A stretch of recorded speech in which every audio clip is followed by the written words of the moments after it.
The girl was hiding under the bed trembling. At that moment, a monster jumped down and began searching for her. She held her breath. Then the monster let out a roar. It sounded like it was calling to one of its kind. Brian thought there was no way she could escape this time. But then the monster turned and walked toward the window and disappeared into the night. Brian quickly shut the bedroom window, then quietly walked to the living room to close the front door. But strange noises suddenly came from the roof. Brian tensed up again. She rushed downstairs in a panic. She thought once the front door was locked she would be safe. But suddenly all the electronics in the house started flickering.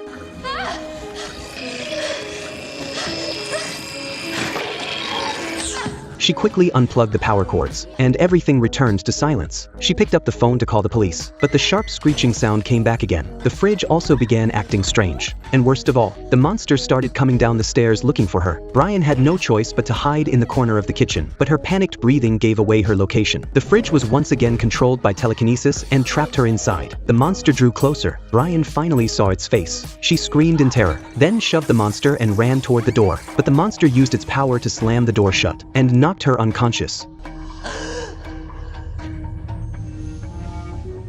Brian woke up and crawled across the room in a panic, but then realized she could no longer control her body. In desperation, she grabbed something sharp and stabbed it into the alien's head.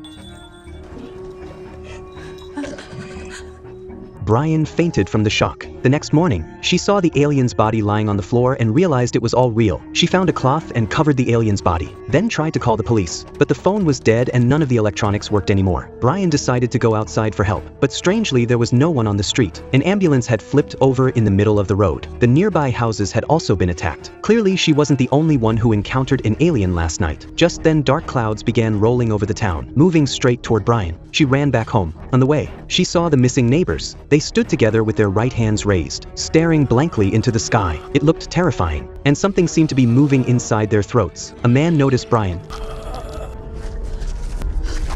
Back home, she found that the alien she killed had started to rot. Sticky slime was oozing from its mouth, and the slime had formed a straight path leading out the door, as if something had crawled out of it. Following the slime trail into the bushes, she found nothing, but the clouds were getting closer. Brian was sure the aliens were coming back for revenge, so she lit candles and boiled a pot of hot water. She was ready to fight to the end. Just as she finished preparing, a strange noise came from outside. Then a bright beam of white light pierced through the window. The alien corpse floated up and was taken away by some mysterious force. But soon, another alien arrived.